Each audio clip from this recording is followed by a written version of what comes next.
What's going on, everybody, and welcome back to another edition of the Hard Count.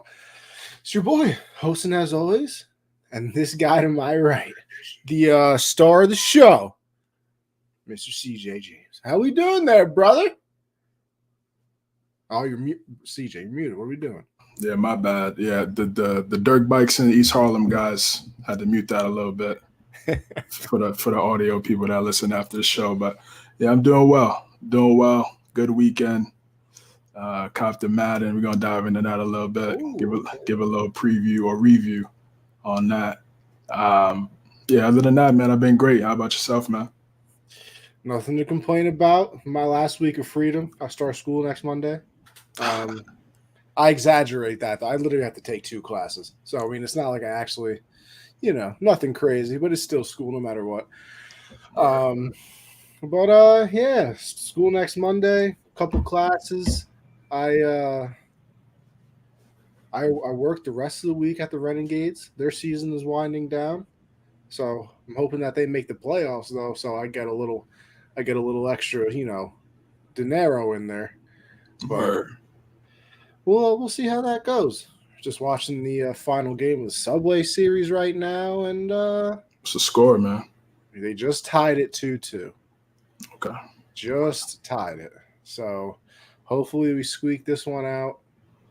Tie the Subway Series 2-2. Obviously, Yankees this month been ugly. So need some redemption here. But other than that, listen, we're all right. Football season, CJ. I think we're 15 days out? Yes, we are.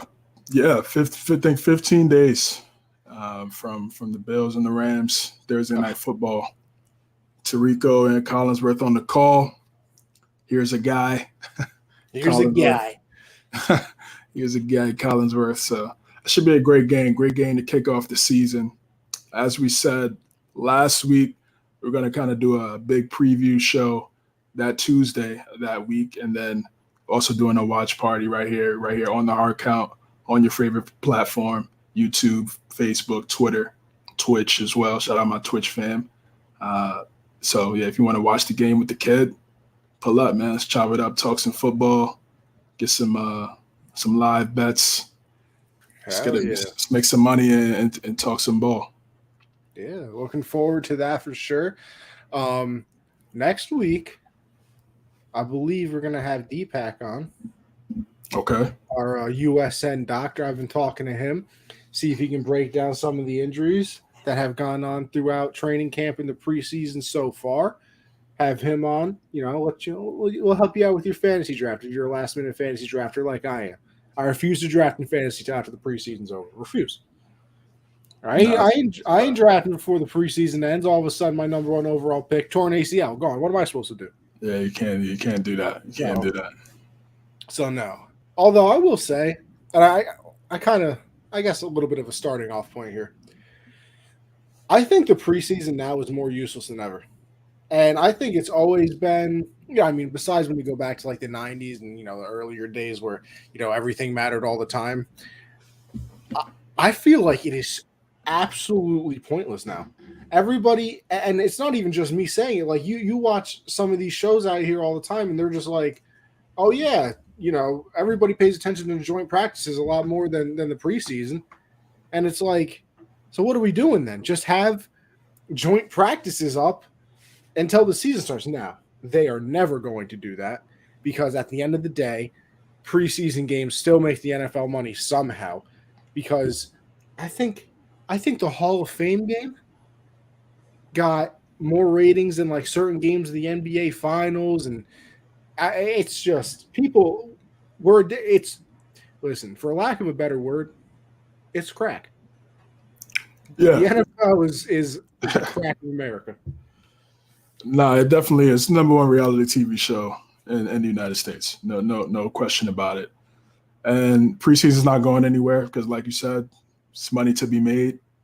It's the first glimpse of simulation football people have seen in 4 or 5 months. Yeah, so simulation is definitely correct. Facts. So a lot USFL, XFL, those leagues, it's going to take some time for them to really develop popularity. It's never going to come back it's never going to come close to the L, but just for more people to watch it during the springtime. Yeah, NFL, it's the cream of the crop, especially here in the States. It's not going anywhere. No time soon. I will say the preseason, it's good for not the starters, obviously, because you don't want them to get hurt, but those unknown guys, those guys that's trying to make a job, that's trying to make a team, take care of their family. That's a big spotlight. Even if you don't make the team on that team that you're on, you could do some spectacular things and maybe get a practice squad call up, or maybe assign somewhere else and put you an opportunity to get an opportunity to play and still live your dream. So I do agree preseason is useless when it comes to the starters on the depth chart, but that second and third team, those second and third team guys, I think it's a big opportunity for them. Everybody's watching. Look at this guy from the Cowboys. He had a kick return and a punt return. I'm freaking blanking on his name. Right? Exactly same game. He won USFL MVP. Got signed by the Cowboys, and I mean he got a kick return and punt return on a team where they need some type of speed and versatility at that position over there in Dallas, where they're just only having CeeDee Lamb. So stories like that makes you say, well, yeah, it is useless from one aspect, but then there's other aspects where it could definitely make an impact. Did you see that Eagle wide receiver that was like an Olympic? It was an Olympian in the Olympics. Yeah, I saw a little clip on McAfee. He was talking about that. Yeah, special. I mean, these guys. Listen, I guess I kind of understand why it doesn't happen more. Because no offense, and I mean there are some skinnier players in the NFL. Some of those sprinters, definitely not NFL hit ready. But if there's ever like an Olympic sprinter that's got a little little something on them, and then you can somehow put them in shoulder pads, hey, that's not a bad idea because that route, listen, not the greatest route I've ever seen. I'm not going to lie. Good route, though. Ran a good route, but, I mean, faster than everybody by a mile. Well, I mean, it wasn't even – and also, underrated part of that play, quarterback might have thrown that ball 60 yards in the air. And it was a dot. It was a dot. It's a different type of sport, different game, different type of training. So, sometimes I remember hearing back when Usain Bolt was at the top of his game. Yeah, can he play in the NFL? There was definitely those discussions. Sports science was going crazy with that. That good old Mike Tyson, everybody's got a plan till they get hit in the face. You got to be a different type of guy to play football, bro. I mean, regardless of position, you're literally using your body as a weapon. That's the description of a football player, using your body as a weapon. So you got to mentally, you got to be kind of crazy to be playing in the NFL. So simply not wrong.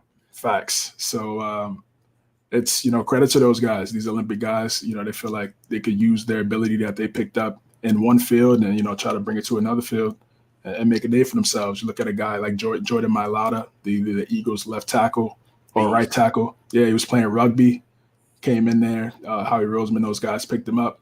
Now he's one of the best tackles in the NFL. So and got a bag as well. So those you could sometimes those sports can definitely translate, but you still got to be able to train and understand the game too. A lot of people think, oh, it's just football. He's just playing football, but then they getting in that film, learning film, understanding concepts and that because that's really it. Everybody's got Gronk too. Remember that?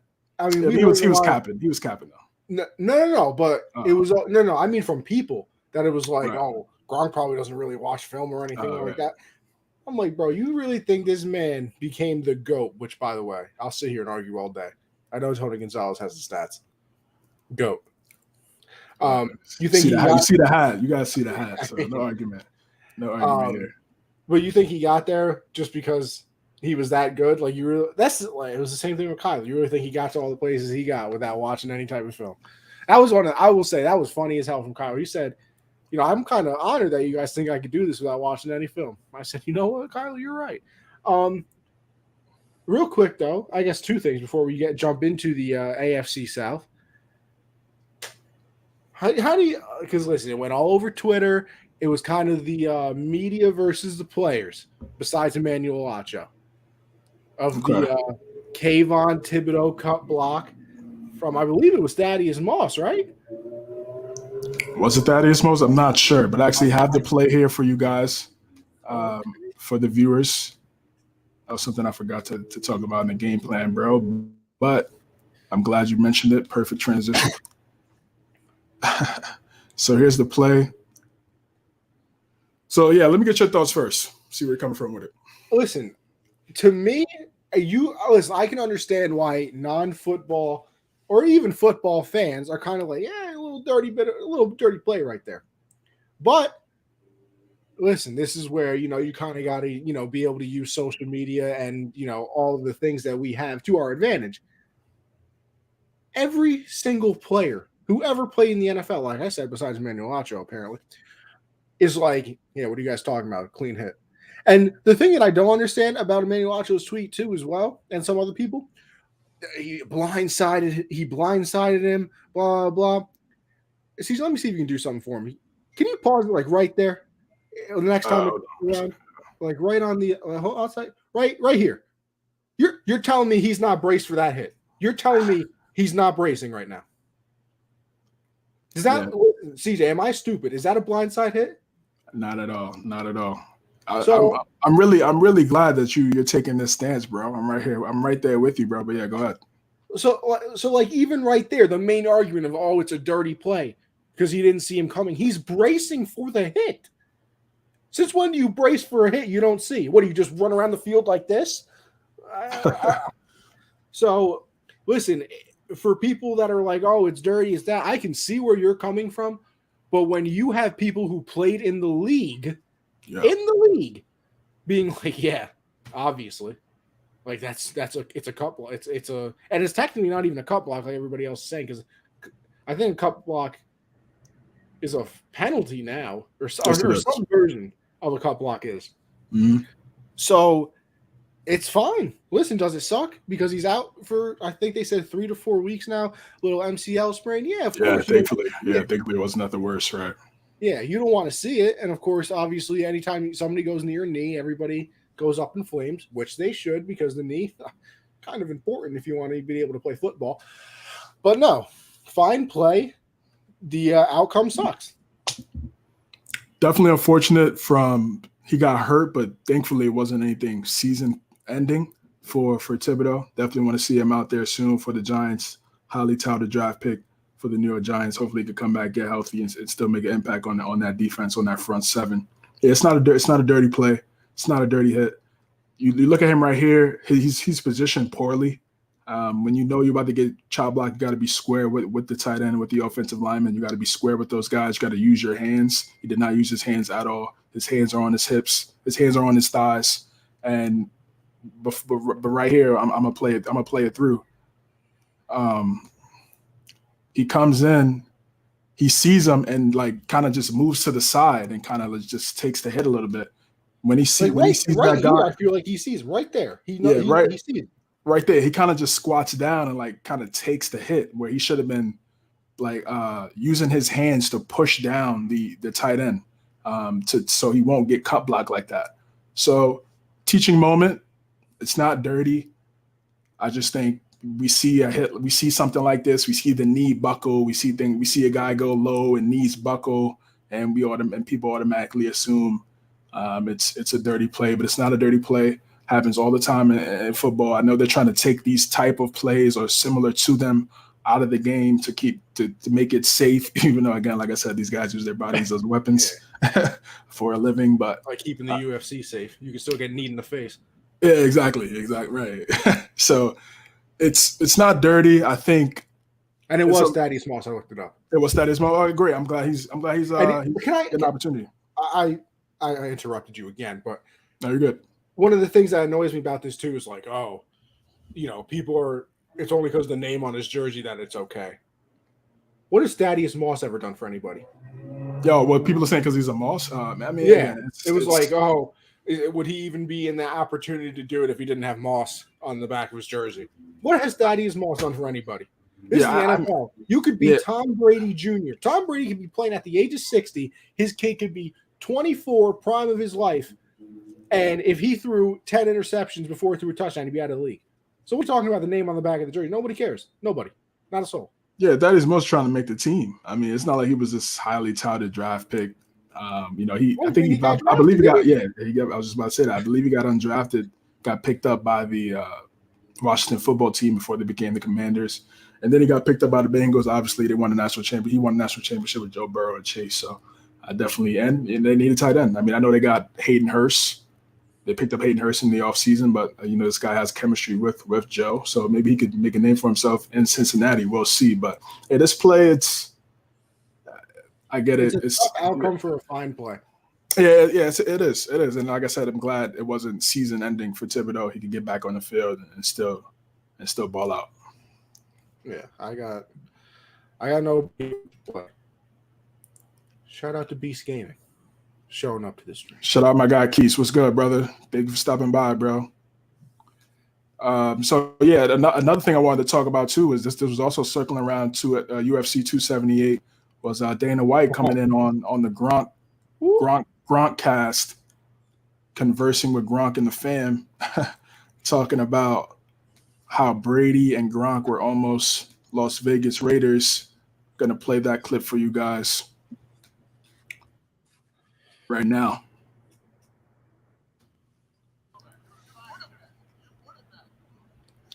Can you guys hear that? It's very low. Okay, hold on. Let me go back and But yeah, I mean, we'll hear the clip, but yeah, crazy. I mean, and the thing usually is usually you'd be like, do I really believe that? Because if Dana comes out and says it himself, you're kind of like, what the hell does Dana White know? But I mean, hey, Gronk is sitting right there, and he was never like, Dana, you're an idiot. Like, what are you talking about? Dana White's connected, and actually Gronk, he actually proposed a question to Dana to talk about. So I'm going to play it now. Volume's up. Hopefully we should hear this well. This is Dana White talking about how Brady and Gronk were almost Raiders back in 2020. I want to bet. I'm the one. I worked to put that deal together for Brady and Gronk to come to the Raiders. And it was almost a done deal. And at the last minute, Gruden blew the deal up and said that he didn't want him. And all hell broke loose, man. It was crazy. And Brady was already looking at houses, and it wasn't being said yet that Gronk was coming. So Las Vegas would have had Brady and Gronk the year that the Bucs won the Super Bowl, except Gruden blew the deal up. And there's so much story that goes along with this behind the scenes. And I was never going to tell that story till Gronk just said it, but yeah. And Dana, let me tell you what, Brady was not happy. And you just told the story. That's already exactly what happened. Wow. Breaking news. Wow. Gronk. John Gruden screwed up. Going to the Raiders. Worked out for the best. And I'm glad it did not go through. Really? Yes, I am glad it did not go through. So you think he was ready to win the Super Bowl? Yes. No, I mean, it all worked out for the best, man. I'm glad we went to Tampa, man. It just worked out. I love that play. So... And people are very quick because remember that clip from what is it? Was it the shop with Brady? Yes, it was. It was on the shop. People are always trying to. Yep. Yeah, he said you guys. There was a team that pulled out kind of at the last minute, and he was like, I thought to myself, you're sticking with that fucking guy, and I was like, I guess we'll never figure out. We'll never figure out who that is. Well, apparently. Supposedly, we should know now that was Derek Carr. Now, here's my other thing. I don't think Brady's sitting here and being like, Derek Carr is a terrible starting quarterback. I think he's looking at it as like, you guys really don't want me. Like that, like he used that. You know how Jordan came up with fake things in his head to motivate himself? We figured out in The Last Dance where he would come up with fake stories. I feel like Brady used that as a fake story. Not that the story was fake, wasn't fake, but like, you guys want Derek Carr over me? Like he used that as a chip on his shoulder. So, I mean, no, that's crazy because, you think of it. You would have had Brady, Renfro was there, right? You would have had Waller. You would have had a Gronk, Darren Waller pairing. And the offensive line was ass. Yeah. I'm glad. Like Gronk said at the end, it worked out for the best. Oh, no yeah. doubt, no doubt. They went to a much better team. The Buccaneers were 7-9, but from a roster standpoint, they really only needed a guy like Tom. Yeah, a guy like Tom and Gronk, guys that had championship pedigree to come in there, bring the leadership, and take those guys over the hump, which ultimately they did. So I think it worked out for the best. I know Brady said, you're going to go with that guy. Like you said, that's I took it personal, Jordan type thing in the Last Dance. That's just the competitive nature that he has. But in that division, I mean, we would have saw Tom and Patrick twice a year, at least for 3 years. That would have been fun. And Herbert coming into the fold that same year, that would have been some fun. Then Russell coming in this year. That would have been insane. That would have been insane. Like it is still insane today. But yeah, I think it worked out for the best. NFC is obviously it's not as competitive as the AFC today. So Tom going over to the NFC as he gets older is actually ended up being a blessing in disguise for the guy. Gronk, they get their championship. They're able to get one without Belichick, and then both guys, you really can't debate or say anything negative because they won one with they got their rings with Bill, and then they got one without Bill, doing it their own way. So yeah, we got some comments in here. Yeah, it was young Brady. Young Brady. Shout out Quan. Was good, brother. Get you on the show next week, bro. Dustin was good, man. Hope all is well, bro. I'm mad they didn't go to the Raiders. He would have lost. Yeah, it definitely. The Raiders were dysfunctional. Gruden, as we saw, that how that worked out towards the end. He was dysfunctional. Mike Mayock, not the best GM. I know he played a great GM on NFL Network, but it's different being a GM in real life, in real NFL team. And they didn't draft well at all. Ruggs, Arnett, Colin Farrell, Leatherwood. The only one he hit a home run on was Crosby. That was it. That was the only home run. But other than that, I think Josh Jacobs is good too. But like Josh Jacobs is good. Yes, Josh Jacobs as well. And Renfro. It was some good singles. It was some good singles. Crosby's obviously the home run, but it was a good. I'm giving Renfro a double. Okay. Did you see the pivot? You ever watch the pivot with Ryan Clark and I haven't seen their recent stuff, but I have seen some episodes. They just had Derwin James on. Okay. And they asked him, who are some people that were tough to cover. He's like, well, obviously, yeah, you go to, you got Tyreek and Keenan, that's always hard. And he was like, Renfro. And everybody was like, you say Hunter Renfro? And he was like, bro, and like, usually, and Ryan Clark, like, I think they all try to like make it like a little bit of like a funny thing of like, you're saying Hunter Renfro, like, like how I think Ryan Clark called him an encyclopedia salesman. And Derwin James was like, nah. He was like, Hunter Renfro. Like dead serious. Hunter, like, I think we finally saw it last year that like Hunter Renfro's a dude. He was that number one receiver last year. I mean, Waller was out. Waller was hurt for the majority of the season. He was third down, money time. Now you can't double him because you got Tay on the outside. Boy, he's always been clean. He's always been the goods. At Clemson, he was getting money with 4. That walk-off touchdown, basically, in the championship. Yes, sir. Yes, sir. On the rollout to the right side to Renfro against Bama. Clutch stuff. Always been money. Third down, could count on him. I had a feeling he was going to be good. He went to a great situation with Carr. One of the most accurate quarterbacks in the league, always in the high 60s. So he does. He doesn't look the part. You look at him. Oh no, he looks like a mechanic. Said, can Brady please retire? I'm really sick of talking about him. It's been since I'm 6. I'm not even a New England fan, so I'm done. Also mad at people talking shit. He lost to Stafford. That's why he didn't retire. I will talking shit. Now he just has to run it back. And then, bro, that was hilarious. He was literally like, bro, shut up. He that dude. Nah, he really was. He was like, they tried to make a joke of it when he said it. And he was like, nah, bro. Like, Hunter Renfro, that dude. Also, CJ, I don't know if I ran this theory by you, but I saw it one time about Brady and why he came back. And Dustin just kind of reminded me. I saw something that was like the fact that Adam Schefter leaking Tom Brady's retirement really made him come back for an extra season just so he could do it on his own is really something. And I was like, I really just don't put it past him. I don't put it past him either. I definitely felt like he didn't want it to be leaked. He wanted to do it himself. Yeah. He wanted to make, probably one of his little videos that he makes with his team, have a nice little announcement, and then everybody started reporting like, oh, Brady's done. He kind of goes into retirement. Everybody's like, see, we told you. And then he's like, all right, you know what? I think you're dancing on the grave a little too early. It's gonna be tough. You really got to keep your circle close, man. I mean, because how did Adam get that information?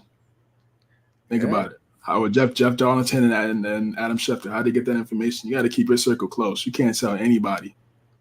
You got to just tell Giselle, and that's it. You probably couldn't even tell Don Yee. His agent. What do you think? What do you think his little 11-day absence was? Huh? Masked Singer? Yeah, I don't know. I didn't really pay too much attention to it, to be honest. They said he was taking a break for personal reasons. I wasn't into really trying to conspire on like what it was. Again, he's an older guy. He's 45. He always talks about the family, spending time with the fam.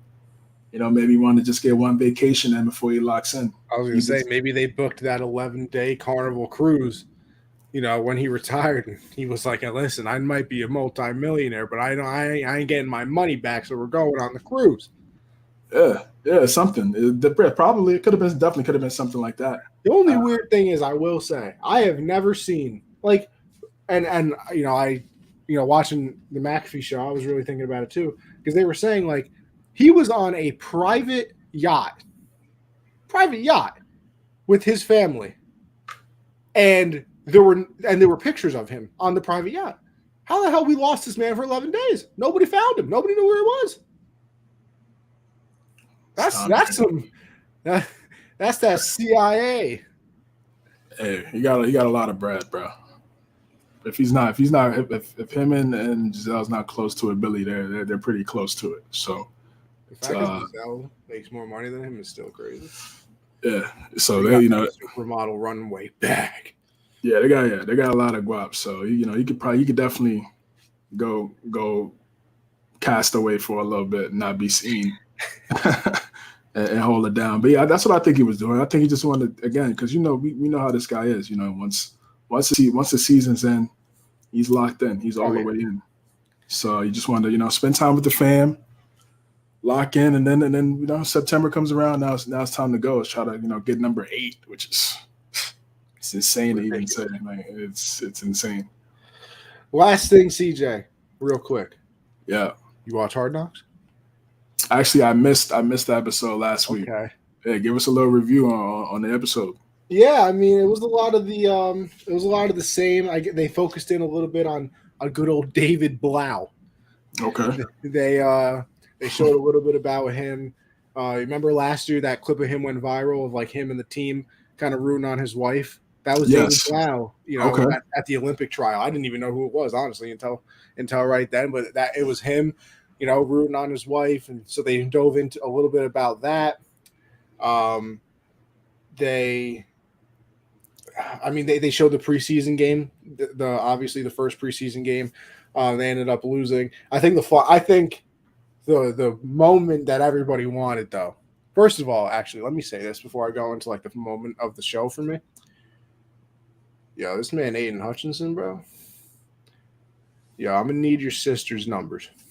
I'm weak. Because let me tell you, that's a good family right there. They got an NFL player, and then the sisters.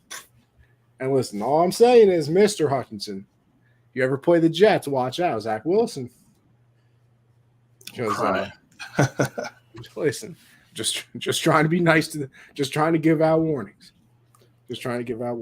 But no, I think the funny part of that whole episode, and I don't remember the exact thing, but it's Dan Campbell before the preseason game. He's like, listen, guys, I don't care what you do, but if you're messing around on the sideline, acting like a jackass, it's going to piss me off. And he's like, and if you're not supporting your teammates, it's going to piss me off. But other than that, go have fun, guys.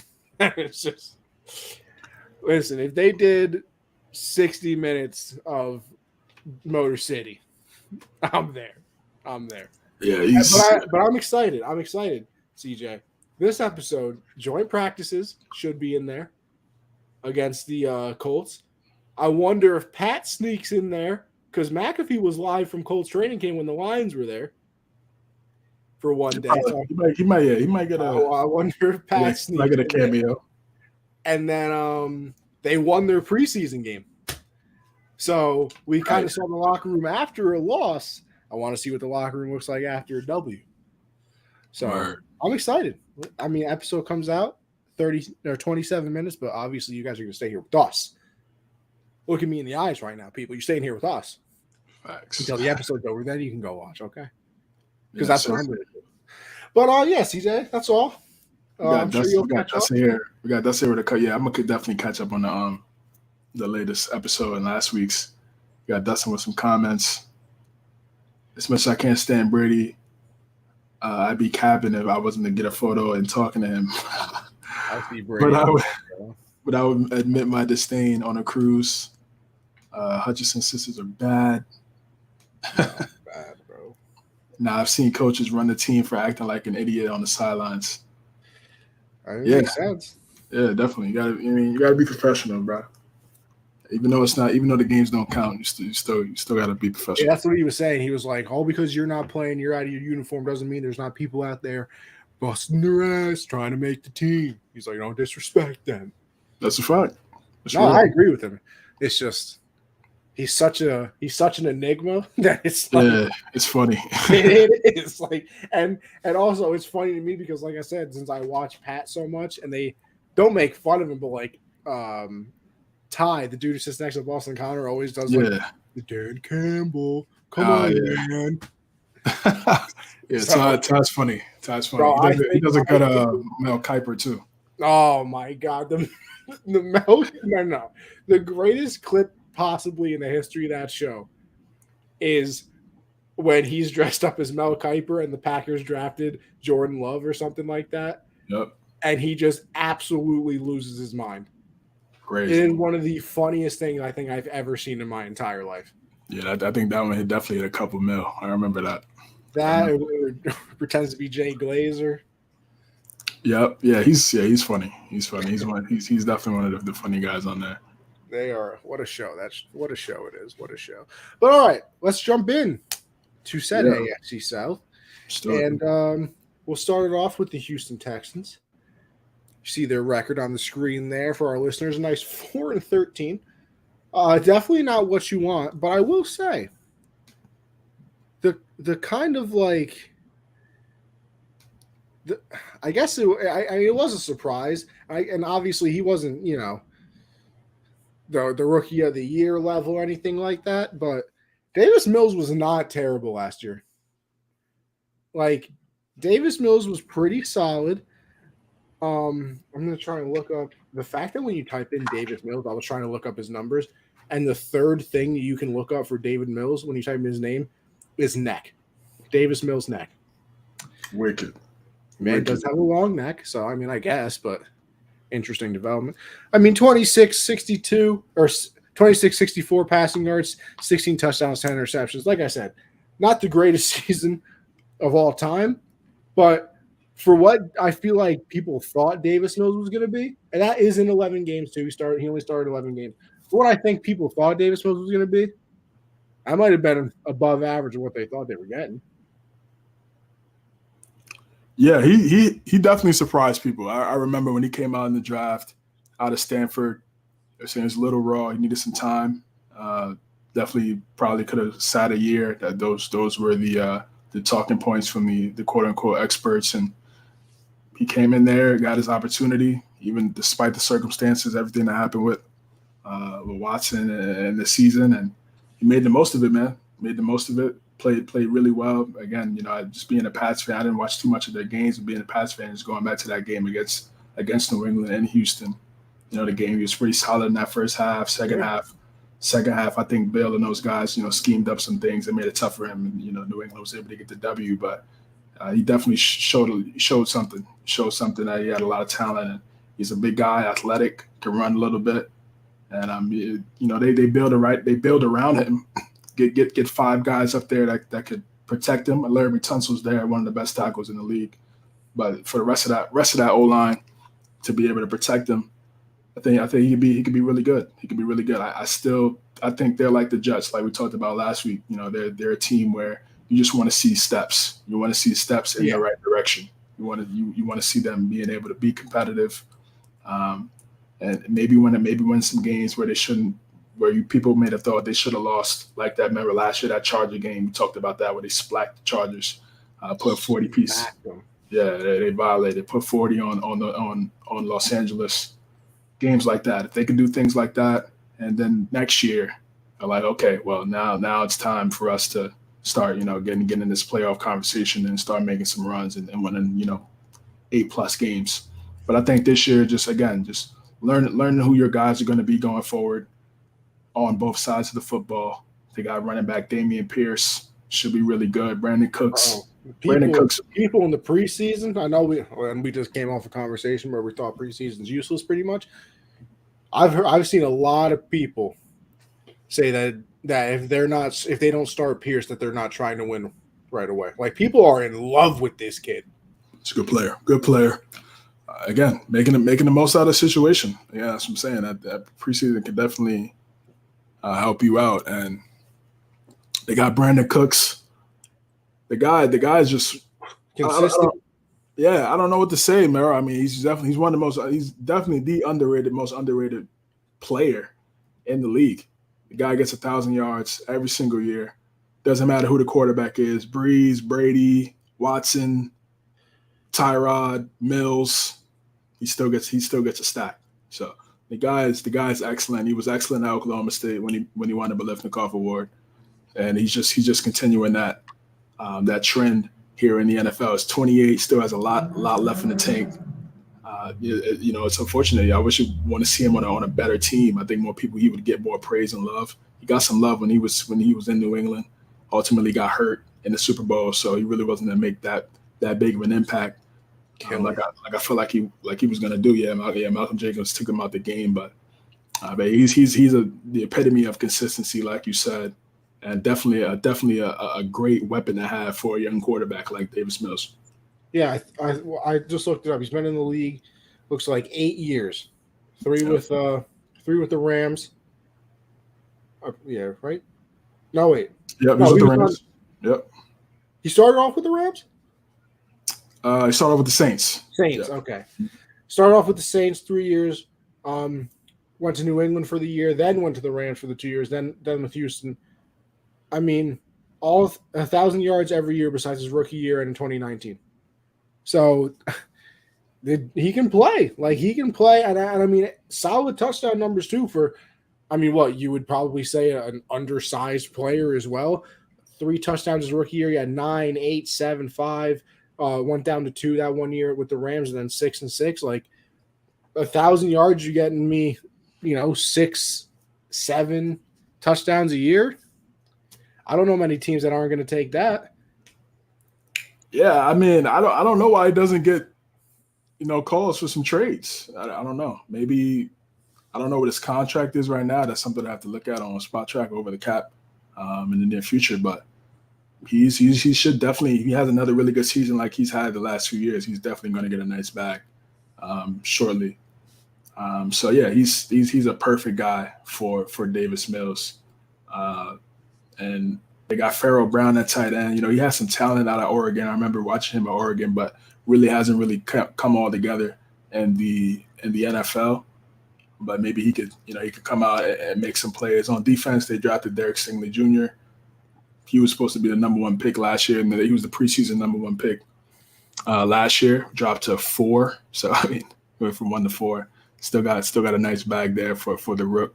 And he's supposed to be really good. He's supposed to be really good. You need that shutdown guy, and not even in that division, but in that conference with all the talent, with all the talent and the quarterbacks that these teams have in that conference. If you have a shutdown guy to make offense say, okay, we're not throwing to this side because this guy's really good. It just helps that defense even more. Even if you don't have so-called elite guys for the rest of that side of the football. So if he could be really good right away, I think that helps. And again, like I said, looking at their record, they went 4-13 last year. They, team rankings has them ranked as the 31st team in the league.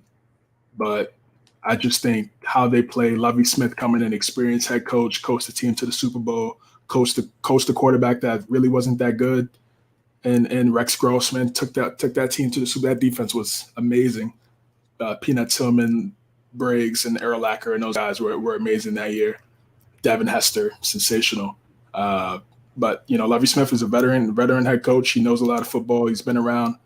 He's seen the great teams, great players. He's coached great players. So I think this is a really good coach for a team like this. A lot of people have some questions. He's going to be a stopgap coach, most likely. Unfortunately, he's up there. I think he's in the 60s. So hell of a beard, by the way. Yeah, great beard, great beard. Unbelievable. Yeah, I would kill for a beard like that.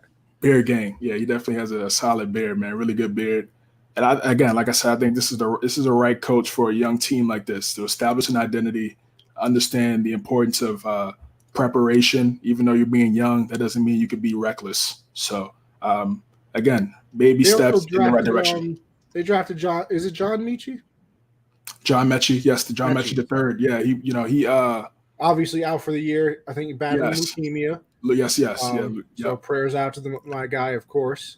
Yes, prayers out to Mechie. I saw him. I saw him. He was on the sideline this past. I want to say preseason game or it was a practice. So he has, been out there at least watching. So obviously, I would imagine that's a pretty solid sign of how things are going, which hopefully is obviously very, very good. But I mean, you take that out of the equation, which obviously is a very difficult part of it. But then you kind of also look to next year too, where, listen, they're probably not going to have a very good season, but you look to next year and they have another high pick. Mechie comes back. Do they, at that point, have they drafted, a Bryce Young or a very good quarterback? Is that running back that everybody's falling in love with really that guy? There's some pieces, if things fall into line, that it could be a turnaround. And I'm not saying all of a sudden next year, they draft a talented quarterback high in the draft and Mechie comes back that they're all of a sudden, 11-6. But I feel like they have a chance to be out of the basement at least. And listen, this division, is it the worst in the NFL? I would say so.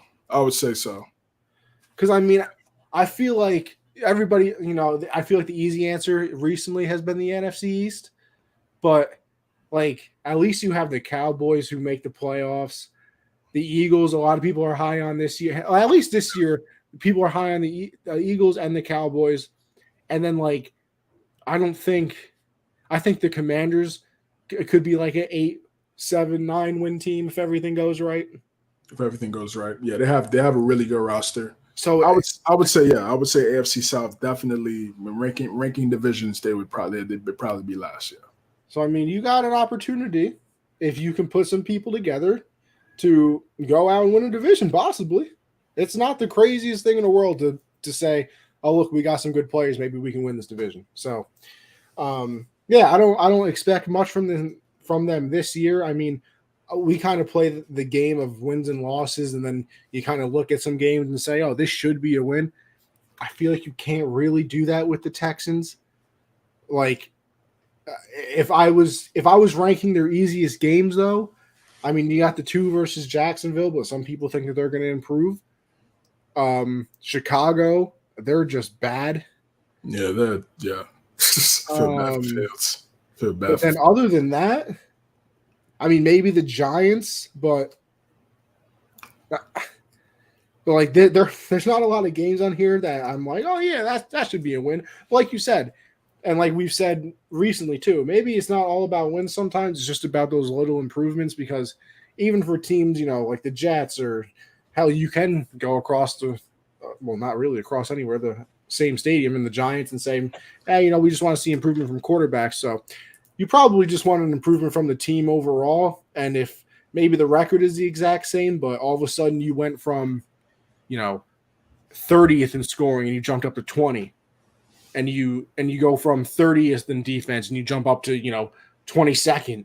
Is it the little things like that where you're like, yeah, we sucked, but damn, we got better for once.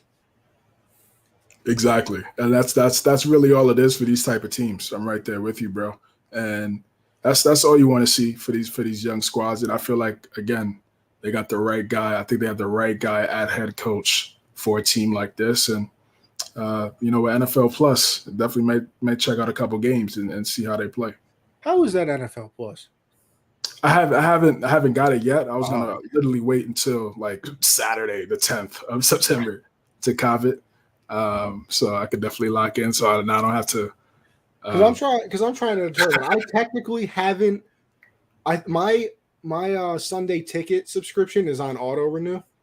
Okay. And I think I get charged like the 9th. So, but I was trying to figure out, should I be just getting that? Do I get the NFL thing? Like, I don't know the difference here. Yeah, maybe I'll see if potentially if I might be able to cop it before. Hey, don't cop it because of me. I'll tell you that. But no, I just want to see what it looks like. Did you see also too? I heard today that because how the Thursday night games are going to be on Prime. Yeah, it's only going to be on Prime. It's not going to be NFL Network. Yeah, I think it's Prime only. Shout out actually, I was going to say my brother's girl. Technically, keep forgetting my in-law now, my sister-in-law. Shout out my sister-in-law for that Amazon Prime, baby. Big fan. But I guess because you think about it, how the hell are you going to watch an Amazon Prime game in a bar? But now apparently I think Prime is paying. Why can't I think of it? Who owns DirecTV? Sorry, DirecTV. Okay, DirecTV to show games in restaurants, so like they can use their like satellites and like go through DirecTV, so like bars and places can still show the games. That's smart. That is smart. That's very smart. Yeah, because again, especially now with things starting to come back to normal, these bars are going to be filled up with people watching the games. There's a couple giant bars around me. There's actually a few Patriot bars around me too. There is. We got to plan it. We're going to plan a day. Yeah, it's some low key. Yeah, for sure, bro. Let's do it. It's some low key spots around here in the city for the Pats. But yeah, now with people coming back, being in bars, being next to each other, I guess is the word to say. Man, it's going to be packed. I go to B-Dubs for UFC fights, and it's pretty packed in there. Oh yeah, always big. And I mean, listen, I love the UFC and all. It ain't got nothing on football. Of course not. You like just even simple places like that, I've seen definitely make a nice return. I'll tell you that. Exactly. And again, yeah, for B-Dubs, yeah, B-Dubs is going to be packed. But then for these local bars. Yeah, these mom and pop bars, man, that was definitely struggling during the pandemic. Now they could get some money back flowing in their company and be able to do some things, bro. So definitely glad that things are coming back to normal, and the NFL coming back, and these people watching games, big part of it. Yes, sir. All right, CJ, we'll move on to the other bottom dweller of the division. Or are they?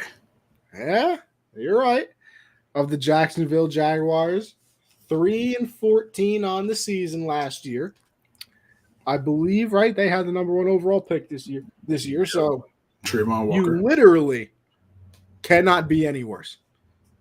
I mean, I guess you could go 0-17 or 2-15 and all that, but you can't be much worse than the first overall pick in 3-14. But like you said, maybe not the bottom dweller, maybe not in the cell. They pick up, Christian Kirk. Etienne's going to be back this year. Obviously missed all last year with, I believe it was a foot injury. Yes. Speaking of foot injuries, Matt Corral, Panther rookie, out for the year, Liz Frank surgery. I don't think he was ever going to start. Baker Mayfield has been named the starter officially, so I don't think he was ever going to play anyway, but right. Definitely sucks for him. But hey, also, at least in a weird way, if you're the Panthers, you don't have to worry about if Baker struggles for 2 weeks. All of a sudden you hear Matt Corral. Yeah, all of a sudden you don't got to hear that no more. He ain't playing, baby. You don't got to hear no chance now. Yeah, I feel like Baker. Yeah, I forgot to mention this at the top of the show. I guess it's news. It's definitely new. Former number 1 pick. It was bound to happen. Yeah, Darnold's just not that good. Yeah, Darnold's just not that good, man. Did you see the report too that it wasn't even close?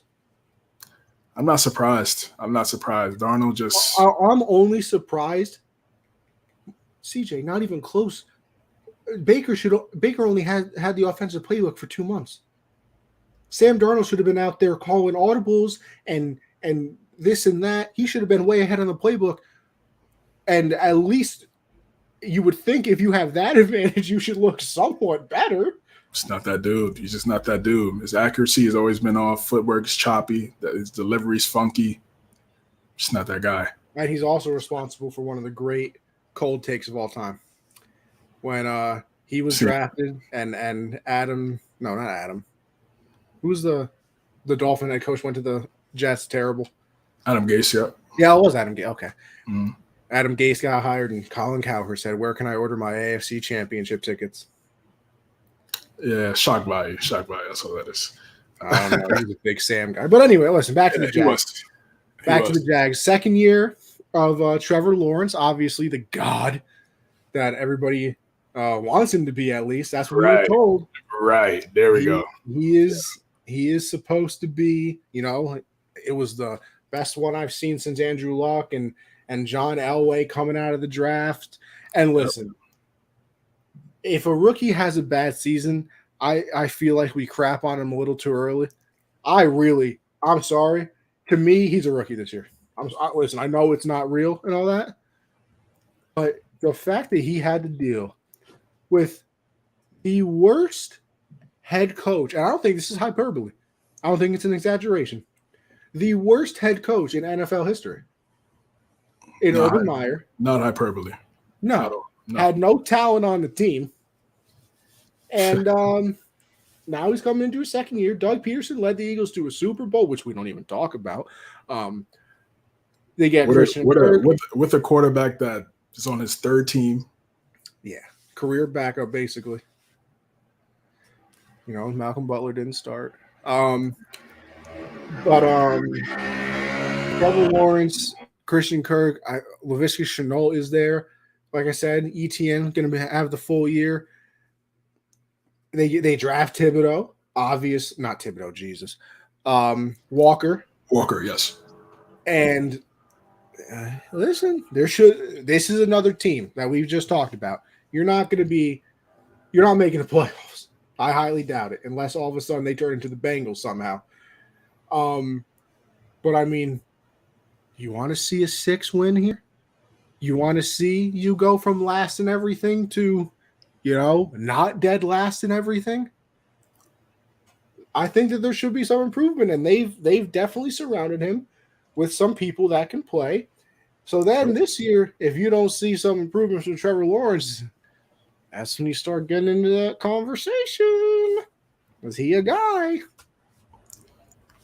100%. And 7 games, maybe split. I think best case scenario for the Jaguars is 7 games. You split with the you split with the Colts and the Titans, and then next year that's all right. Playoff mode. I think that's the best case scenario for Jacksonville.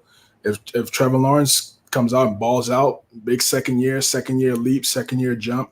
Now that he has more stability in his ear in terms of having a Super Bowl winning head coach and Doug Peterson, like you just talked about. More structure, getting this guy back from Clemson and ETN healthy. James Robinson actually playing instead of being in the doghouse because the head coach there previously was terrible. You got some I think some solid weapons on the outside. I think Christian Kirk, he's getting paid like a number one. He's gonna have to play like a number one. He's gonna have to step up and ball out. Laviska Shenault, always been a fan of him. When he was in college, they got Marvin Jones, elder statesman there, but still was able to make some big time catches. Zay Jones, a guy that can stretch the field, make plays as a deep threat. Definitely did that last year with the Raiders. Evan Ingram, Butterfingers. We've seen that. I knew they signed a tight end. And I could not think of who it was. I didn't want to sound like an idiot. Evan Ingram, but he's still talented. So maybe the second act here in Jacksonville, maybe he fixed some things. If he's able to catch the ball, man, he's pretty dynamic. But we'll see what happens with him. But it's a solid offense. It's a solid offense. It's not a world beating offense. I don't think they have any all pro guys. Nah. But I think if Trevor Lawrence is what people said he was going to be, then I think that offense, that roster around him is definitely enough. Offensive line it's better than last year, but it's not significantly better, and that was really the problem as well, along with obviously Urban Meyer. But that offensive line was horrendous last year. I mean, he couldn't. I was watching that Jacksonville game against the Patriots back. He only had about 1.5 seconds to get the football off. Man, it was rough. It was rough. And again, you could be 6'5", mobile, run a 4.7, but bro, these quarterbacks are not trying to get hit, bro. They want to stand in the pocket, look pretty, and throw dots. That's all they want to do. They don't want to, run around for their life and then throw dots. They much prefer the former. So I think they could be good defensively.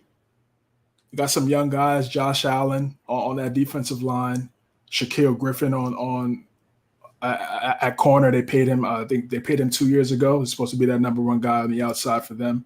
They drafted Walker, like you said. They drafted Devin Lloyd from Utah. Those were their 2 first-round picks in the draft. 2 guys Devin Lloyd was really good out of Utah, and he some people had him as a really a top 5, top 7 type pick. He fell a little bit. He fell a little bit to them, and I think he's going to be really good. Trevon Walker, man, again, a lot of people the upside pick. They went with the upside over the productivity in Hutchinson, and look. I didn't see their most recent game. He looked okay in that Hall of Fame game. It was his first NFL action. He looked solid, looked all right, but it's going to be a lot of pressure on him, man. He has to be able to ball out. He got to ball out. I'm not saying 17.5 sacks, but if you could give me 9.5 for your rookie season, I think that's a hell of a start. Oh, absolutely. I think that they would sign up for 9.5 right now. If you gave them 9.5 sacks, I think they would throw a party, because that probably means – because, listen, you're always going to get judged with who goes after you or does whatever. But, if Hutchinson turns into an absolute unit and he's, maybe a 15-sack guy, and Walker gets 7, 8, it's going to look bad. But you like I said, they went with the upside pick, and I guess it's a little interesting that they do, almost, because like CJ, I think you look at a team like the Patriots, and they always somehow find a corner somehow, or some weird defensive player that they find somewhere, or you. Did my AirPods just connect to my AirPods just connected to my computer? Sorry about that. So I don't even know if can you hear me right now? Yeah, I can hear you. Yeah. Okay, good. I want to make sure. Oh, I made it into my speaker. That's why. But Patriots can always find a weird defensive player. The Steelers turn out wide receivers like it's a legitimate factory. It's insane. It's insane, man. Have you really heard of a Jacksonville Jaguar that was developed in the last decade? Jalen Ramsey, yeah. I guess Fournette. It didn't really work there. Yeah. It wasn't great. He had some solid years. I would say, Jalen Ramsey is really the only one that comes to mind. Miles Jack had a couple of good seasons. He's with the Steelers now. But yeah, like I said, I feel like that's why a lot of people looked at that pick and were offense, no. They haven't offense. Hell no. Allen Robinson, that's a good point. Shout out Josh, man. What's good, brother? Allen Robinson was solid. Just again, Bortles was just God, I always forget that he was on the Jags. I really do. Number 3 pick, man. They was calling him the next Big Ben out of UCF. Sheesh. It's a tough life out here. But yeah, so I feel like that's why a lot of people were like, you picked the upside pick? Who the hell have you ever developed? But hey, they went for it. Let's see how it goes. And I say I hate saying this because I say it about every team, but I'm excited to see him play because I want to see what happens. Yeah. Like, I'm listen. Maybe I'm just excited about every team in the NFL because it's the NFL, and it's just not baseball or basketball in my eyes, where you can put any 2 random teams on a field or a court or whatever, and I'll watch them play. But I'm telling you right now, CJ, you'll know this better than me. Who were the 2 worst teams in the NBA last year? 2 worst teams were the Pistons and I'm going to say Orlando. You put them on a court right now, and on my team, Rockets and the Rockets. Yeah. You put whatever. You take 2 of those teams, put them on the court. Primetime game, not watching. Couldn't pay me. You listen, and on baseball, it's even worse. You don't put the Yankees on, I'm not watching. You can literally put 2 0-15 teams in a primetime Sunday night game, and I will sit there and watch it like it is my last dying wish.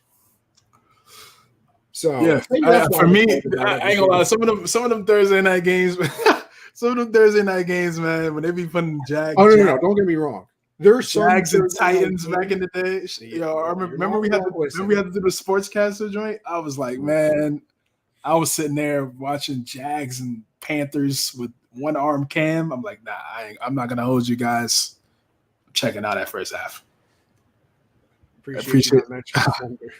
Yeah, I was just off the top, brother. Shout out Chet. Hopefully you get 100%, man. Facts. We need our guy. Big Chet guy now. I didn't like him going out into the draft, but I'm a big Chet guy now. He's on my team. Yeah, all right. Let's see. We'll move on to I like that you have the Colts last, by the way. I like that a lot. Because I want to move on to the Titans. 12-5 last year, believe it or not, people. Yeah, that's right. They were the number 1 seed going into the playoffs last year. Lost their first game, of course. Ryan Tannehill, not that guy, pal. You're not that guy. Obviously, Derrick Henry. Big Derrick Henry should and hopefully does have a healthy year this year, which makes them a completely different team. That him and CMC are the only 2 running backs that make a team completely different. I like everybody else. I feel like, yeah, the next running back is a step down, but like at least it's still the same team. Jonathan Taylor. Panthers, who? Jonathan Taylor. Yeah, you know what? You're right. You're right. Those 3 guys. Other than that, it's like, oh yeah, it's cool. We have a running back. The Panthers after CMC went down, unwatchable. Josh, you would know. The Titans after Henry went down. Listen, we knew they weren't doing nothing. We knew it was going to happen. And then if Jonathan Taylor ever went down last year, stop it. Stop yourself. Listen, maybe this year because they got Matty Ice under center, but we'll find out. But yeah, a little turmoil there. A little turmoil of the offseason. Obviously, the big news, A.J. Brown out. Yep. They bring in Robert Woods, and Julio's also out of there. So your 2 main receivers going into the season last year, not here anymore. You have Robert Woods coming off of what? ACL, I want to say? Yes. An ACL, so you'll see what happens there. And then you hope Derrick Henry is Derrick Henry. Because CJ, honestly, and I should know, this is a football show. I'm supposed to be your knowledgeable tour guide here. I don't even know there are other receivers. Yeah, well, they drafted Treylon Burks from Arkansas in the first round. Kind of a A.J. Brown prototype build type receiver, big body guy, has some deceptive speed. They're trying to recreate him in Madden, like they went to create a player. Yeah, they're just trying to make a cheaper. They're trying to make a cheaper version of A.J. Brown over there. Robert Woods, like you said, solid number 2 guy. Maybe, and if Treylon could be a guy as a number 1, I think that'd be perfect for them because again, he'd be cheap and then productive. That's the name of the game in the L. Henry is, they like you said, they go as 22 goes, and man, I mean, he was on pace to really do something special last year before he, fractured the bone. Unbelievable. Unbelievable. I mean, we were saying he was still top 5 in rushing like every week, and it was like I think it was until like week 10. It's insane. I mean, the guy is just he's a beast. He's a beast, man. And hopefully he can stay healthy for this season. He came back last year, but obviously wasn't 100%. Rushed back, try to help the Titans maybe potentially get a playoff run, which some could say they could have won. I mean, they had 9 sacks on Joe Burrow in Nashville, but when you get 9 sacks and then your quarterback gives the ball back to the other team 3 times, that's the math right there for you, and that's why they came up with the L. Josh there you go, CJ. So I didn't know. I don't know if you can see comments because you got that screen up, so I didn't know if you could see comments, but you got it. Yeah, even if they had great receivers, Tannehill's always gonna limit what they could do in the passing game. Yeah, he's again, he's mid, 10 and mid. This is 18 to 20. Yeah, 18 to 20. Yeah, pretty much. 18 to 20 is definitely where he's at. Solid. He's a really solid dual threat guy. He could definitely run a little bit. He could do some read option if you sleep on him. He can get a couple yards, especially when Henry's in there, because everybody's looking at 22, regardless of who's at quarterback. You're looking at him. So he's a solid guy. He's just not a guy he's not a quarterback that's gonna take you over the hump. You need everything else perfect around him. And I mean, you could argue it was perfect around him last year, and he still fumbled the bag. So I don't know how more perfect it could get than last year. Like you said, they had the number 1 seed. They would have had home field advantage throughout, and they fumbled in their first playoff game. So this is his last year. If he's not able to get to at least the AFC Conference Championship game, this is it for Tannehill. I think it's perfect because they drafted Malik Willis. I want to see him. I think it's good. He can sit for a year, learn, get mental reps, get ready to go. He's in the preseason games, he's shown flashes of really good things, but then there's other moments where it's like, all right, he's definitely not ready to be the guy right away. So I think it's perfect. If he really locks in, he wants to be great, I think he could come in there next year and really turn some heads and be a guy in the division like we just talked about. That's up in the air. It could be any team in the year, given the circumstances. So I think Mike Vrabel is one of the best head coaches in the NFL. He's been sensational in his tenure with the Titans, despite not having an elite quarterback in this conference. And the defense is underrated too. Jeffrey Simmons, one of the best players in the NFL, one of the best players on defense, definitely one of the best players in the NFL. The year he had last year, I think it was second team All-Pro. He's a beast. Doesn't get talked about a lot. He had 3 sacks in that game against the Bengals. They have no corners. They're young at corner. They drafted Caleb Farley. They drafted Roger McCreary from Auburn, and Farley from Virginia Tech. So they're very young. Kevin Byard is that guy. He's the elite guy in that secondary. He's a beast. A dog. Yeah, he's a dog. But on the outside, definitely inexperienced, and that could be a concern for them going forward. But now with the way the NFC is shaped up, we can look at the record right here, and play the win-loss-win game. I don't see 12 wins. I could see 9. I could see 9 to 10 because again, they play, and with Henry in there, they want to play. They play like the Ravens, pretty much. I mean, just Lamar is better than Tannehill, but they want to run the football, play defense, take the ball out the opposing team quarterback's hands, and just chew clock. That's what they want to do. So I feel like they can do it with if Henry's healthy. I got them starting 2-5 at best. I think and listen, we'll get into Indy more, so I guess that kind of tells you what I think of Indy. But they beat the Giants, yeah. Buffalo, hell no. I mean, I know they beat them last year, so I guess I shouldn't say that, but hell no. Vegas, no. And Buffalo too, which is crazy. Yeah, this man Josh Allen really slipped. Crazy. Kansas City, no. Denver, I wouldn't say. Green Bay, no. Cincinnati, no. Philly, yeah, that's a toss-up. Jacksonville, you should beat. Chargers, no. Houston, yeah. Dallas, I would say that's a loss. Jacksonville, you should win. I mean, I'm right there. I mean, 8, 9, maybe.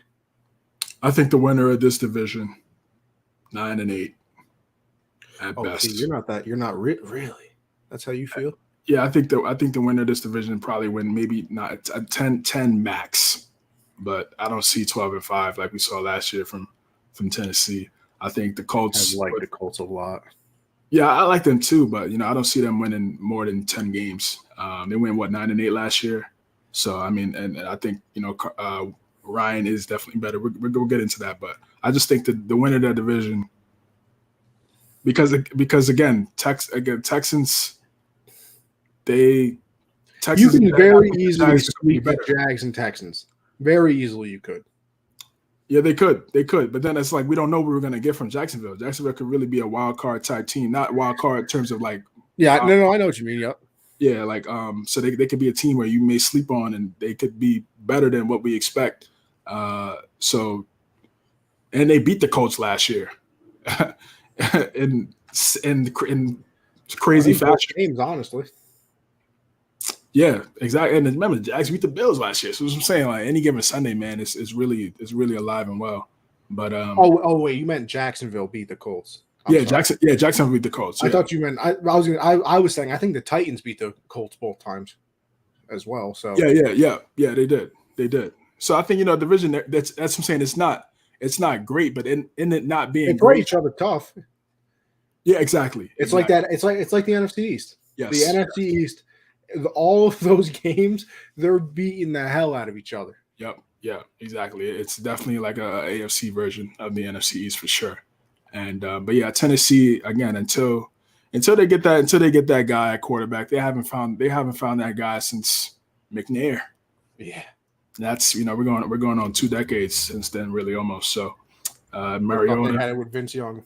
They thought it. Well, yeah, okay. VY, we could go VY. VY was rookie year special. I mean that's still one of the. I don't even know if I was conscious. You probably You was probably a little. That's maybe like second grade probably when VY was going crazy. His rookie year was 2006. Yeah, I was 6. So. Yeah, it was a while, but he was special. He was special, man. Especially at Texas, he was amazing. That story is crazy. I thought he was next up. He was good. He was really good. But him and Jeff Fisher just weren't able to figure it out and develop a really good relationship. I don't think Jeff Fisher ever figured out how to coach a team. Yeah, exactly. And then ultimately he ended up folding, and his career didn't work out the way it should have, especially in the L. But they need a quarterback. Remember the Eagles' dream team? Yeah, he was the backup talking crazy, which is great, which is wild. Yeah, that was a nice little.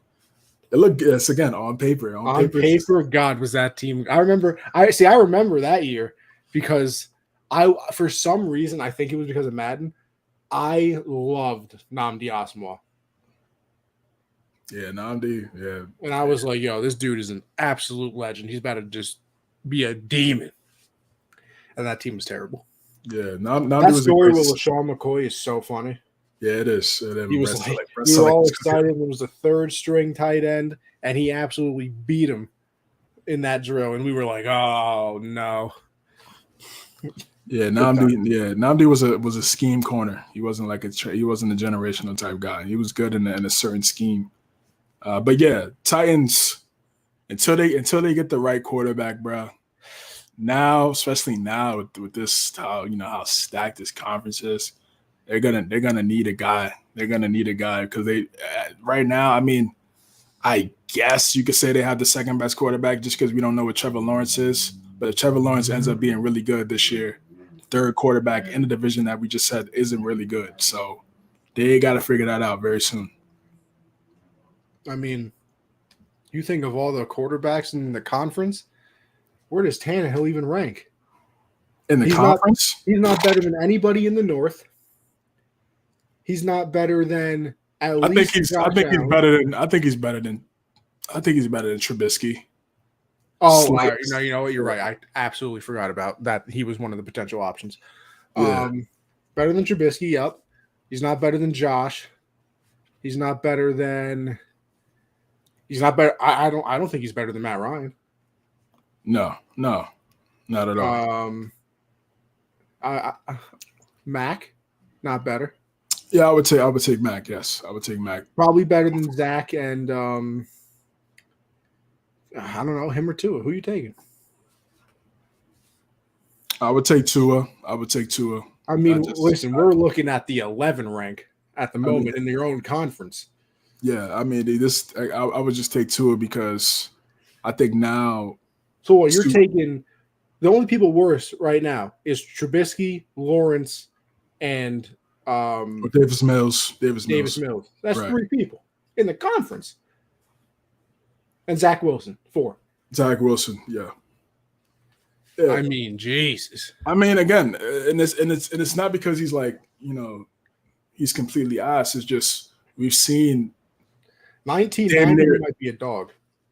Yeah, 1990. Yeah, he's like, he's Troy Aikman. Yeah. Oh, yeah. Okay. Could maybe. I was gonna say Dilfer, but you Hall of Famer. I mean, shit.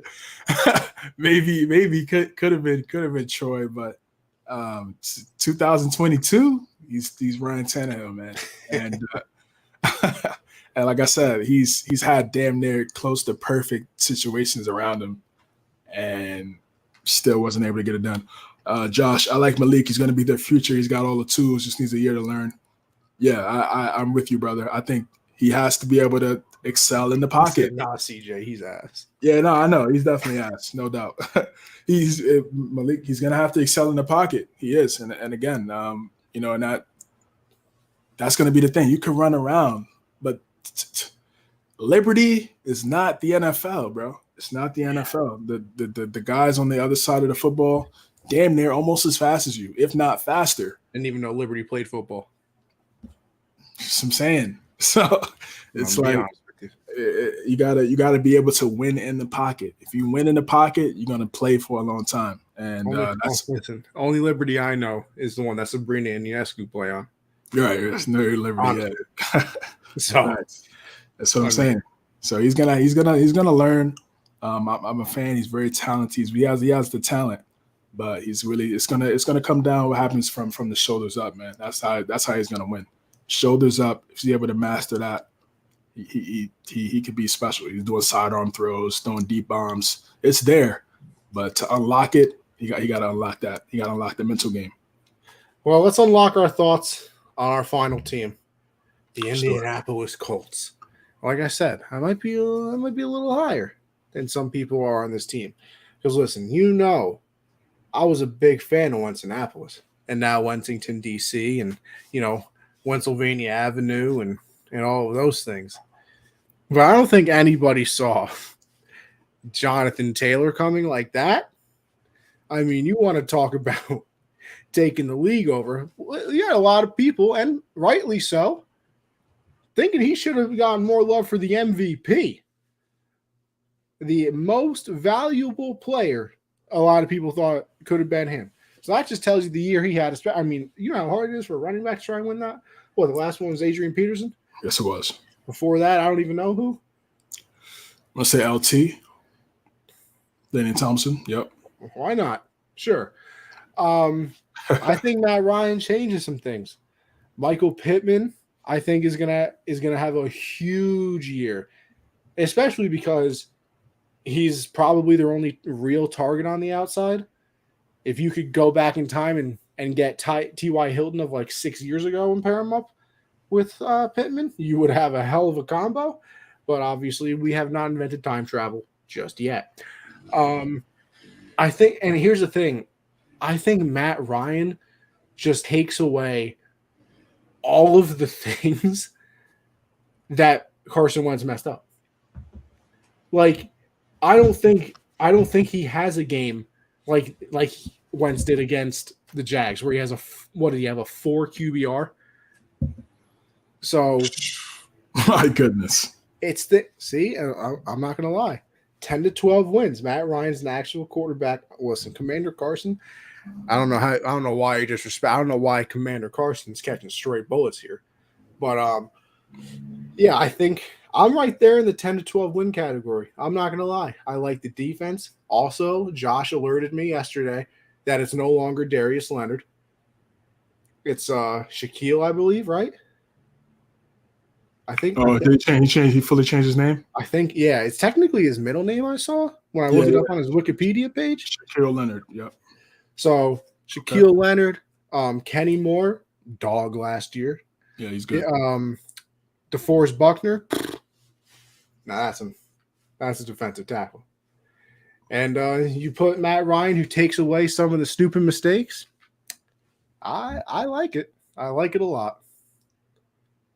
They're good. They're good. I think they're I would say a more polished version of the Titans. I did forget about Stephon Gilmore they added. That's Stephon Gilmore, yep. Yeah, I think to me they're more of a more polished version of the Titans in that they kind of want to play the same way. They got a quarterback that's not a world beater, even though Ryan, he broke all these records back in his heyday. But at this stage, it's really just a not mess it up guy. Maybe here and there, he might have a 350, 400 game if need be. But I don't think they have, I like Pittman, but even after that, I don't think they have the elite guys on the outside. Paris Campbell's a guy with talent, but he just hasn't been able to stay healthy. They have Mo Alley Cox at tight end. Good tight end, not an elite guy. It's gonna come down to Taylor, bro. It's gonna come down to Jonathan Taylor, and he's gonna be their bell cow, and he's gonna have to play just like how he played last year. Just complete beast, running between the tackles, hitting his head on the goalpost, going for touchdowns, man. He has to play like an MVP. He has to be in that MVP discussion again. Defensively, the offensive line, special Ryan Kelly, Big Q up there up front. I think they're really underrated up there. Alec Pierce is the name to watch for. Their wide receiver group. Okay, I'll definitely look out for him. Alec Pierce. All right. Yeah, they need a guy. They need another guy in there next to Pittman. We don't know what Pittman is. Is he a 1? Is he a 2? We're not sure yet. Just because the quarterback's been inconsistent. So I think they could use another guy on the outside. That would definitely help them. We'll see. If it's Pierce, I think that'd be great. And then defensively, Shaquille Leonard, Stephon Gilmore, Kwity Paye, guy that they drafted last year, and they made some splashes. See if he could take that next step and really develop and establish himself as an elite defensive player. So, and you said Kenny Moore too, really good safety. So they're good. Like I'm saying, nickelback, yeah, corner, yeah, you're right, yeah. So that's what I'm saying. They're kind of like the Titans. They're like the Titans. But Matt Ryan's better than Tannehill. And I think that's really what it comes down to. And that's really what it comes down to, man. And it's a big year for Frank Reich. What we got? Luck, Phillip, Wentz, and now Matt Ryan. So that's 4 quarterbacks. How many? I think he's been there 5 years. So he's had 4 starting quarterbacks in his 5 years as. But the thing is, it's not even his fault too, because Luck retired out of nowhere. Yes, that was the one. That's not his fault. But Rivers retired the next year as well. Right. And then Wentz was supposed to be the when you can look at, I think you can look at Wentz as the one, because when he was in Philly and Reich was there, that was his MVP year. Yep. So then he probably thought, listen, I can bring good old Wentz back to MVP form. So that one I think you can look at, but I mean, retirement after retirement, then you get Wentz. Talk about a steady decline too, by the way. You go Andrew Luck, Phillip Rivers, Wentz, Ryan. I mean, it's not bad. It's not. They traded for Yannick Ngakoue. I didn't even. I forgot. I should have known that. They interviewed him on the McAfee show. What am I talking about? I didn't know that. I mean, that's not bad. Like it's not bad. Luck. You go from Luck, then you go to Luck to Phillip. I mean, that's pretty outside of Wentz. Now you got Ryan. You got some pretty good stability, but it's just not stability. It's not there long enough. Yeah, exactly. It's not stability for one guy long enough. So. They're another team where it's like everything's great around them except quarterback. And can Matt Ryan give you a solid 2 years of greatness? He's playing in the dome in the AFC like he played in the NFC and with the Falcons, so you don't have to worry about conditions too much outside of maybe 8 or 9 games. I got to see what their schedule looks like here, but so. Can Matt Ryan play like how he played 2 years ago, which he was really good despite the team being ass? Can he play like that with the solid team around him? And I think they can win this division. I mean, honestly, though, you look at it, besides the Super Bowl year, this might be the best team Matt Ryan's ever played on. Honestly. I mean, obviously, you get to a Super Bowl, so the team's good. But other than that, it's like they never really have – because, like, I think this can be a top 10 defense. I don't know how often they had that in Atlanta. And then you go with what? It could be a top 10. I would say it could be a top 10 offense, if not top 15. Because of JT, yeah, definitely. Yep. It might be the best team he's played on. Yeah, it could. It's definitely up there with that Super Bowl team. They had some solid teams in his younger days when it was Gonzalez and Roddy White, young Julio, Michael Turner. But yeah, defensively, no, not the same. Not the same. I think this Colts defense is definitely much better. So yeah, I mean, they should. I mean, if I'm Jim Irsay, I'm Ballard. I'm looking at this right now like, yo, we should win this division. Oh, you got two second year quarterbacks in Ryan Tannehill. That's who you're competing with for 6 games in your division. They should go at least 4-2. At least. You need to win this division. Yeah. Like, if you don't win this division, that could be chopping block Frank Reich. Yeah, he's gone. He's gone. No doubt. He's out of there. Like, if they don't win the division, he's gone.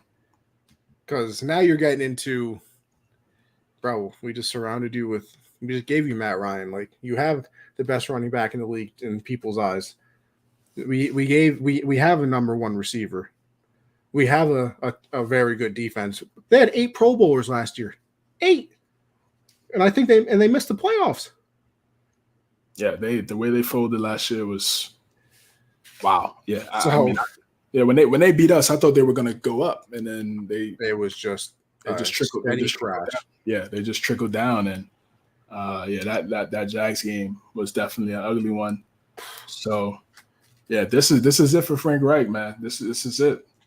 This is it. If they can't win the division now, again, I keep saying it, like not great, not elite especially in terms of quarterback play. They can't win it this year. I mean, I don't know. He's definitely going to be gone after this. I don't disagree at all. And with that being said, honestly, I think we're good. We're good there. Sure. Nice little breakdown of the AFC South. And I'll turn it over to CJ to let him know where you can find him. Yeah, linktree.com/cjames9. Everything that I got going on. NFL, NBA, Patriots, Knicks. Those you just find me on that website. All my links are there in terms of podcasts, shows, social media platforms. Look out for me, man. Also Twitch as well, with the gaming aspect. Yeah. Oh, and for Madden. Yeah, Madden. It's all right. It's all right. You know, it's better than last year. I'll say that. It's definitely better than last year in 21. But I mean, that's not saying too much because they're last year. Yeah, they're lazy. They're lazy with it, man. The offensive line is absolutely terrible in the game. You know, there's already a meta nano blitz in there where guys get there in like 3 seconds. It's insane. Yo, Josh, appreciate you, brother. Where these guys get in there so quick. The offensive line is absolutely dirt, and it's crazy. They got an offensive line, former NFL offensive lineman as the producer of the game, and they can't get the O-line right in a simulation game. Laughable. Franchises, it's not. Yeah, it's the same, bro. It's the same. It's again. I miss the old Maddens. That's what I was saying last week. I want to definitely go back and run it back on the PS2, and play those old school Madden games. That's when they actually cared. But it's cool. It's a nice game, but it's not all that. It's not. They said it's the most polished game. I wouldn't go that far. Yeah, as for me, Anthony Conover _ on Twitter. The Mets just oh my God, it was a fucking foul ball. I'm literally trying to end it for the simple fact I'm going to have a heart attack on the air watching this game. Top 9, 2 outs. Yankees walk the bases loaded. We're up by 2. 0-2 count on Lindor right now. So I'm having mini heart palpitations. Generational Sports is Monday, 7 Eastern. We do this every Tuesday, 9. Backstop Banter is Thursdays at 9 Eastern. You can follow all of those podcasts on Apple, Spotify, iHeartRadio, and did we just get out of it? Nope, that's foul ball too. You can follow all those podcasts there. Make sure you like and rate all of them as well. Listen, it's still baseball season for me. Football season hasn't started yet. But listen, with all that being said, appreciate everybody for tuning in. CJ, another excellent episode, my friend. And listen, everybody, we'll catch you on the flip side, all right? Catch you guys next week.